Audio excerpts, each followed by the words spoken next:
Ever wondered how this turns into this? Well, today we're diving into one of Jamaica's kitchen essentials, coconut milk. It's creamy, it's rich, and it brings that signature island flavor to everything. Rice and peas, stews, soups, curries, even desserts. And guess what? It's so good you can drink it straight. Hey, I'm Nick, and today we're breaking down how to make coconut milk from scratch, how to get an even richer coconut cream, and what to do with all that leftover coconut pulp. Let's get into it.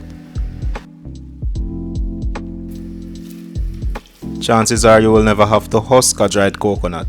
If you buy them, they usually come without that fibrous exterior. Whenever you buy a dry coconut with or without the husk, make sure to give it a shake.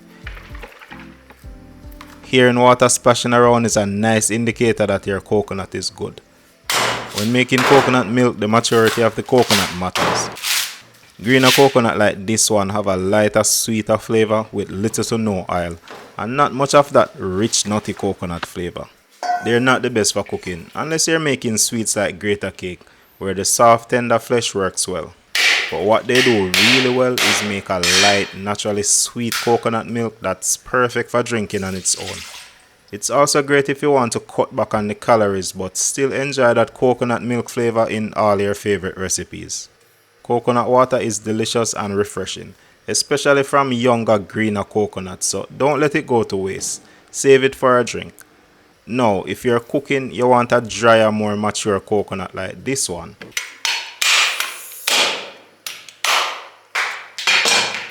It has a deeper, nuttier flavor and contains a bit of oil, making it perfect for traditional dishes. Using the back of a heavy knife is one easy way to break the coconut shell, but a hammer or concrete works as well. You'll notice that with mature coconuts the shell comes off easily, just like this one.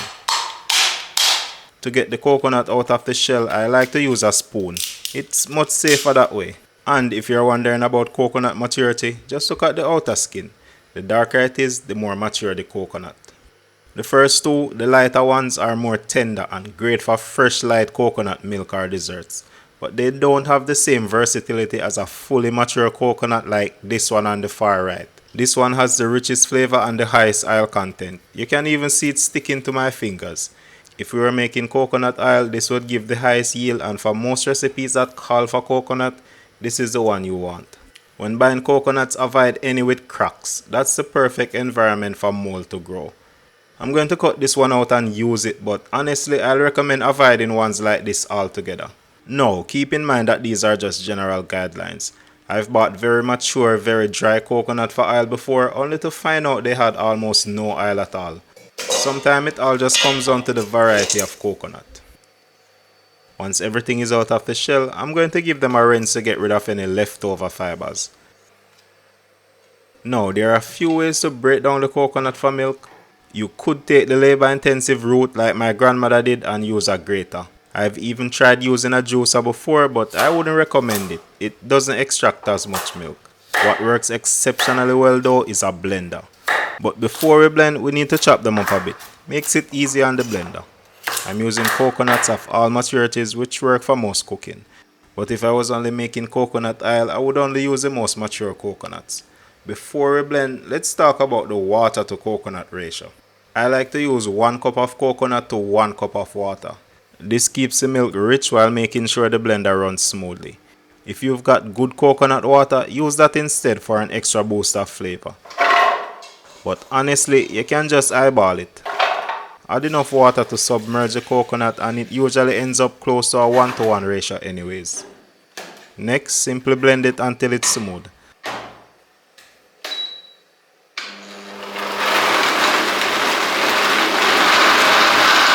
Some people recommend using warm water to help extract more milk, but I usually skip that.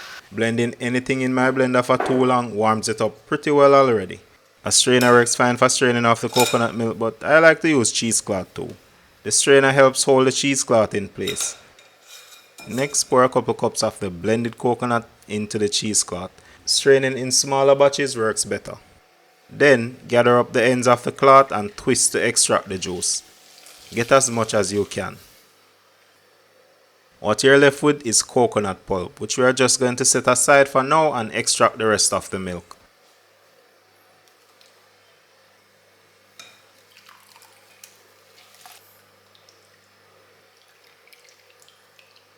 Even though we squeeze out a lot of the liquid, the pulp still has a good amount of milk left in it. I like to give this a second pass in the blender to get all that remaining milk. I'll use the same ratio of water to coconut. You'll notice that this milk is a bit lighter than the first batch.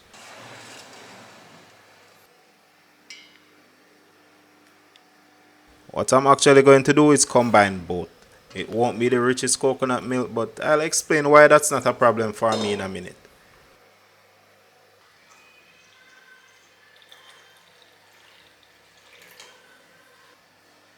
That's a nice glass. Drinking coconut milk like this isn't really my thing, but still, it's not bad at all. It's sweet, creamy, and a bit nutty. I don't think I would have enjoyed it as much if it was all from very mature coconut. This stays good in the fridge for just a few days, but if kept frozen, it's good for about 3 months. You might be curious, how does this stack up against store-bought coconut milk? Well, canned or packaged coconut milk is convenient. They have a good shelf life, and most time you get consistent results when using them in your recipes. They are also more stable so they won't break for dishes like curries or soups. There are many reasons you might want to use store-bought coconut milk, but in my experience, even a subpar coconut can still hold its own against a good store-bought brand. The flavor is fresher, richer, and nuttier. It's more nutritious and all without preservatives and stabilizers. Fresh coconut milk is great, but let's take it one step further. Earlier I mentioned that a less rich coconut milk isn't a big deal for me, and here's why. When you let fresh coconut milk sit for a few minutes, you'll notice something cool. It separates. The lighter cream and oil float to the top while the denser sugars and water sink to the bottom. The cream is what gives us that rich coconut flavor, so we can easily scoop it off. It's a concentrated version of coconut flavor and makes a great substitute for lighter coconut milk. You can clearly see the difference between the cream and the water. The water still has a hint of white, meaning there's still some cream left in it. It won't be much, but chilling the coconut milk will help the cream thicken and separate more easily.